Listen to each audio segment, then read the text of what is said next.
दोस्तों, क्या आप अपने जीवन में कठिनाइयों का सामना कर रहे हैं? क्या आप ऐसा सोचते हैं कि आखिर आपके जीवन की समस्याएं कब खत्म होंगी? अगर हाँ, तो यह वीडियो आपके लिए है। अगर आप इस वीडियो को आखिर तक देखेंगे, तो आपको अपने जीवन में आने वाली हर एक समस्या का समाधान करने का आसान और सटीक उपाय पता चल जाएगा। युद्ध के मैदान में जब अर्जुन विचलित थे, उनका मन अशांत था और वे निर्णय लेने में असमर्थ हो रहे थे, तब अर्जुन ने भगवान श्री कृष्ण से प्रार्थना करके मार्गदर्शन मांगा और उनकी समस्या का हल पूछा।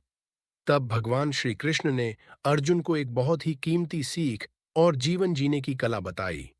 भगवान श्री कृष्ण ने कहा, समत्व योग उच्यते, अर्थात हर परिस्थिति में सम होकर कर्म कर, चाहे जय मिले या पराजय। तुम अपने कर्तव्य का पालन करो, समता ही योग है। योग का अर्थ केवल शारीरिक अभ्यास नहीं है, बल्कि मानसिक और भावनात्मक संतुलन भी है। जब हम सुख और दुख, सफलता और विफलता को समान दृष्टिकोण से देखते हैं, तो हम सच में योगी बनते हैं।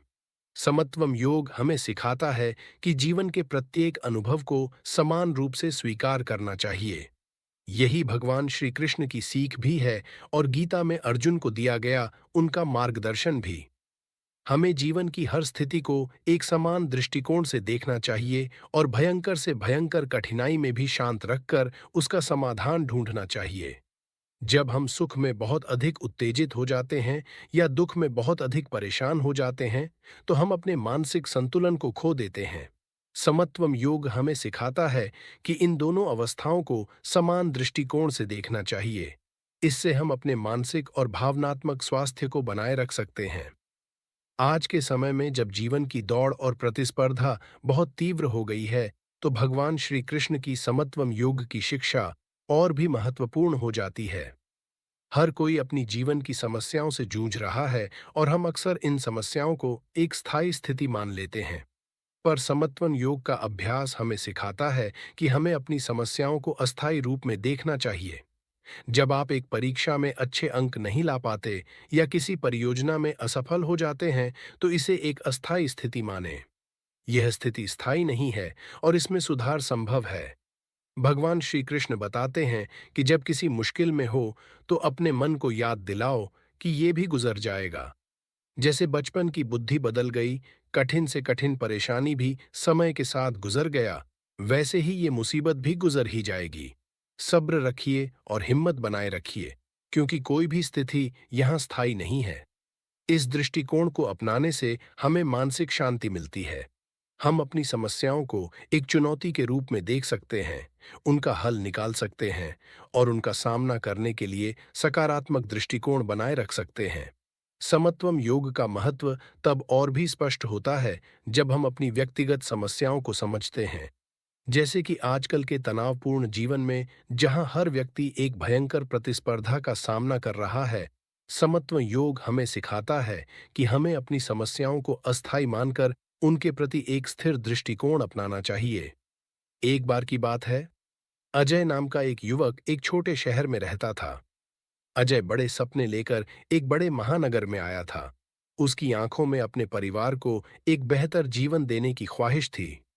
उसने पढ़ाई में कड़ी मेहनत की और आखिरकार एक प्रतिष्ठित कंपनी में नौकरी पा ली। उसकी नौकरी से उसका परिवार खुश था और उसके जीवन में स्थिरता आ गई थी। लेकिन समय बदलते देर नहीं लगती। एक दिन अचानक कंपनी में आर्थिक संकट आया और अजय को अपनी नौकरी से हाथ धोना पड़ा। यह उसके लिए एक ऐसा झटका था जिसे वह सहन नहीं कर पा रहा था। अजय की आंखों के सामने अंधेरा छा गया था। उसे लगा कि उसके सारे सपने बिखर गए हैं। वह निराशा और तनाव में डूब गया। वह दिन रात सोचता रहता था कि अब आगे क्या होगा। क्या वह कभी फिर से अपने पैरों पर खड़ा हो पाएगा। एक दिन जब वह अपने कमरे में अकेला बैठा था, तो उसकी नजर मंदिर में पड़ी श्री भगवद गीता पर पड़ी। ज्यों ही उसने गीता खोली, तो उसके सामने श्लोक आया, समत्वम योग उच्यते। यह श्लोक पढ़ते ही अजय के मन में एक नई रोशनी आई। उसे समझ में आया कि भगवान श्री कृष्ण ने इसी तरह के कठिन समय के लिए यह उपदेश दिया था। उन्होंने सिखाया था कि सुख और दुख दोनों ही जीवन के हिस्से हैं। जो व्यक्ति हर परिस्थिति में अपने मन को स्थिर रखता है, वही सच्चे अर्थों में जीवन का आनंद ले पाता है। अजय ने उसी क्षण तय किया कि वह अपनी स्थिति को अपनी कमजोरी नहीं, बल्कि अपनी ताकत बनाएगा।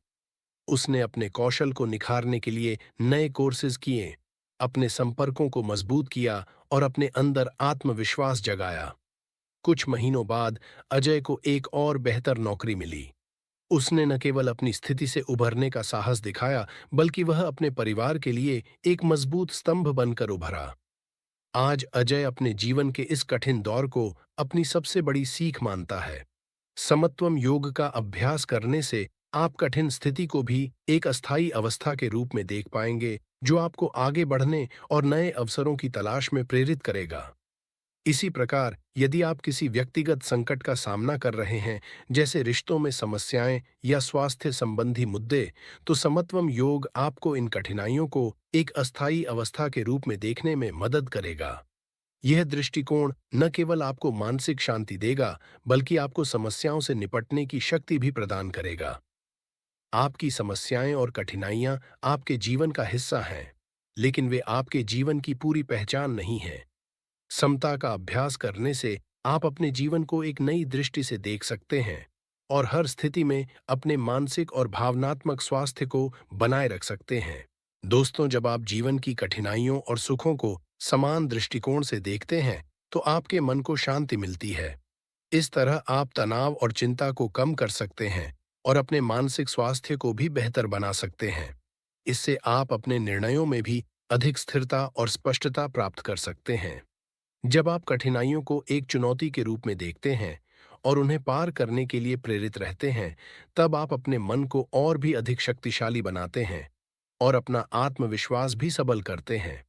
संभव का अभ्यास करने से आप सुख और दुख दोनों को एक समान रूप से स्वीकार कर सकते हैं। भगवान श्री कृष्ण के इस श्रेष्ठ मार्गदर्शन द्वारा आपकी जीवन की यात्रा में स्थिरता और संतुलन भी बने रहते हैं। दोस्तों, समता है तो बहुत आकर्षक और प्रभावशाली योग, पर इसे अपने जीवन में कैसे लागू करें? आइए जानते हैं कुछ महत्वपूर्ण तरीके जिनसे आप समत्व योग को अपने दैनिक जीवन में उतार सकते हैं। पहला उपाय है मन की स्थिति को स्वीकारना। जीवन में हर किसी को सुख और दुख का सामना करना पड़ता है। समत्व योग का पहला कदम है अपनी भावनाओं को स्वीकारना। जब आप अपनी भावनाओं को स्वीकार करते हैं, तो आप उनके प्रति एक स्वस्थ दृष्टिकोण अपनाते हैं। उदाहरण के लिए, जब आप किसी दुखद घटना का सामना करते हैं, तो यह मान लें कि यह भी जीवन का हिस्सा है और इससे सीखने का प्रयास करें। दूसरा तरीका है स्वीकृति और सकारात्मकता। समत्वन योग का एक महत्वपूर्ण पहलू है स्वीकृति। जब आप किसी स्थिति को स्वीकार कर लेते हैं, तो आप उसे बदलने की कोशिश में ऊर्जा खर्च नहीं करते। इसके बजाय आप अपनी ऊर्जा को सकारात्मक परिवर्तन के लिए प्रयोग में लाते हैं। अगर आप अपने काम में सफल नहीं हो पा रहे हैं, तो इसे एक अस्थायी स्थिति मानें और अपनी मेहनत और प्रयासों को जारी रखें। तीसरा तरीका है ध्यान और आत्म मंथन। नियमित ध्यान और आत्म मंथन से आप अपने मन को शांत और संतुलित रख सकते हैं। ध्यान करने से आप अपने विचारों और भावनाओं को स्पष्ट रूप से देख सकते हैं और उन्हें नियंत्रित करने की क्षमता प्राप्त कर सकते हैं। आत्म मंथन से आप अपने अनुभवों को समझ सकते हैं। चौथा तरीका है समर्पण और संतुलन। समर्पण का मतलब है कि आप अपनी पूरी कोशिश करें, लेकिन परिणामों को भगवान पर छोड़ दें। इस दृष्टिकोण से आप अपने प्रयासों में पूरी तरह से लगे रहेंगे, लेकिन परिणामों से प्रभावित नहीं होंगे। यह आपको मानसिक शांति और संतुलन बनाए रखने में मदद करेगा। आइए भगवान श्री कृष्ण के समत्व योग को एक उदाहरण द्वारा समझते हैं। मान लीजिए आपने एक महत्वपूर्ण परीक्षा दी और आपको अच्छे अंक नहीं मिले। इस स्थिति में यदि आप अपनी असफलता को अपनी गलती मानते हैं और खुद को कोसना शुरू कर देते हैं, तो आप समता का अभ्यास नहीं कर रहे हैं। वहीं अगर आप इस परीक्षा के बाद आगे की परीक्षा में सफल होने का संकल्प लेते हैं और पहले से भी ज्यादा मेहनत करते हैं, तो आप समत्व योग का अभ्यास कर रहे हैं। दोस्तों, भगवान श्री कृष्ण द्वारा बताया गया यही दृष्टिकोण आपको निरंतर अपने लक्ष्यों की ओर बढ़ने और जीवन में संतुलन बनाए रखने में मदद करेगा। संभव का सबसे बड़ा लाभ यह है कि यह हमें आंतरिक शांति और संतुलन प्रदान करता है। जब हम सुख और दुख, सफलता और विफलता को समान दृष्टिकोण से देखते हैं, तो हमारा मन शांत और संतुलित रहता है। यह मानसिक शांति तनाव और चिंता को कम करने में मदद करती है और हमें जीवन की समस्याओं का सामना करने में मजबूत बनाती है। संभव का अभ्यास करने से हमारे मनोबल और आत्मसंयम में भी सुधार होता है। जब हम अपनी समस्याओं और चुनौतियों को समान रूप से स्वीकार करते हैं, तो हम अपने आत्मसंयम को बनाए रखने में सक्षम होते हैं। इससे हमें कठिन परिस्थितियों में भी अपना आत्मविश्वास बनाए रखने में मदद मिलती है और हम अपने लक्ष्यों की ओर अग्रसर रहते हैं। जब हम समस्याओं को एक चुनौती के रूप में देखते हैं, तो हम खुद को समाधान की ओर ले जाने के लिए प्रेरित करते हैं। यह दृष्टिकोण हमें समस्याओं को अवसर में बदलने की प्रेरणा देता है। दोस्तों, मानसिक शांति का सीधा असर हमारे शारीरिक स्वास्थ्य पर भी पड़ता है। जब हम तनाव और चिंता से मुक्त होते हैं, तो हमारी शारीरिक स्थिति भी बेहतर रहती है। संभव का अभ्यास करने से हमें बेहतर नींद, अधिक ऊर्जा और स्वास्थ्य लाभ प्राप्त होते हैं। यह हमें शारीरिक और मानसिक स्वास्थ्य दोनों के लिए लाभकारी सिद्ध होता है। संभव का अभ्यास हमारे रिश्तों पर भी सकारात्मक प्रभाव डालता है। जब हम स्वयं में संतुलित और शांत होते हैं, तो हम अपने संबंधों में भी स्थिरता और शांति बनाए रखते हैं। यह हमें अपने परिवार और दोस्तों के साथ अच्छे और समझदारी से भरे रिश्ते बनाए रखने में मदद करता है। दोस्तों, अब हम एक और प्रेरणादायक कहानी की ओर बढ़ते हैं, जो हमें संभव के अभ्यास के वास्तविक लाभ को समझने में और भी ज्यादा मदद करेगी। आदित्य एक 17 वर्षीय लड़का था जो अपने स्कूल में एक अव्वल छात्र था। उसकी पढ़ाई में अच्छा प्रदर्शन और खेलों में भी उसकी रुचि थी। आदित्य ने अपने जीवन में हमेशा उच्च लक्ष्य बनाए और अपनी मेहनत और लगन से उन लक्ष्यों को प्राप्त करने का प्रयास किया। हालांकि आदित्य की जिंदगी में एक कठिन मोड़ तब आया जब उसके स्कूल की एक महत्वपूर्ण प्रतियोगिता में उसकी टीम हार गई। आदित्य ने उस प्रतियोगिता में बहुत मेहनत की थी और उसकी हार ने उसे गहरे निराश किया।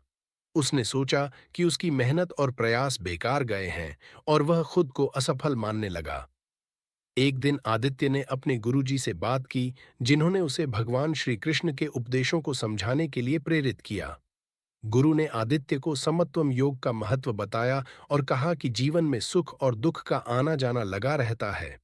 उन्होंने आदित्य से कहा कि उसकी हार भी जीवन का एक हिस्सा है और उसे इसे समान दृष्टिकोण से देखना चाहिए। आदित्य ने गुरु की बातों को गंभीरता से लिया और संभव का अभ्यास करने का निर्णय लिया। उसने सोचा कि अगर वह अपनी हार को समान रूप से स्वीकार करेगा और अपनी मेहनत को जारी रखेगा, तो वह अपने लक्ष्य को प्राप्त कर सकता है। आदित्य ने ध्यान और आत्ममंथन शुरू किया और अपनी असफलताओं को एक अवसर के रूप में देखा।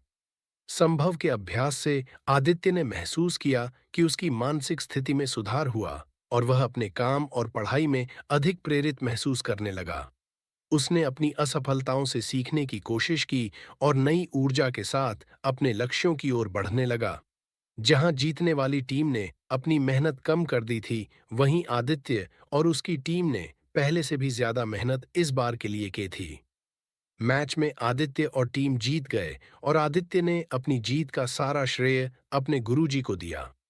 अगर उसके गुरुजी ने उसकी हार को जीत में बदलने वाली समता की कुंजी न दी होती, तो आदित्य शायद ही दोबारा मैच की प्रैक्टिस करने के लिए हिम्मत जुटा पाता। आदित्य की कहानी हमें यह सिखाती है कि संभव का अभ्यास करके हम अपनी असफलताओं को भी सफलता में बदल सकते हैं और अपनी मेहनत और प्रयास को जारी रख सकते हैं।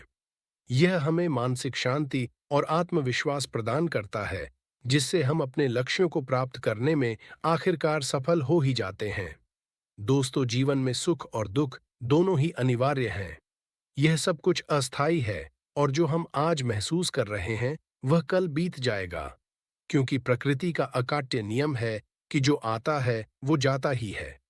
जो समस्या हमें अभी बहुत गंभीर लग रही है, कुछ सालों बाद हमारे लिए कुछ भी मायने नहीं रखेगी। जरूरत है तो बस ये कि हम अपने प्रयासों को निरंतर बनाए रखें, अपनी ऊर्जा को सही दिशा में लगाए रखें और जीवन की हर स्थिति का सामना शांत और स्थिर मन से करते जाएं। यदि आपको इस वीडियो से प्रेरणा मिली हो, तो कृपया हमारे चैनल को सब्सक्राइब करें और अपने दोस्तों और परिवार के साथ इस ज्ञान को साझा करें। अगर आपका कोई भी परिचित किसी दुख में हो, तो उसे हिम्मत देने के लिए हमारी ये वीडियो उन्हें जरूर भेजें। हम आपके साथ भगवान श्री कृष्ण की इस उत्तम सीख को साझा करने के लिए धन्यवाद करते हैं और आशा करते हैं कि आप अपने जीवन में संभव को अपनाकर खुशहाल और संतुलित जीवन जी सकें। हरि AUM। जय श्री कृष्णा। जय।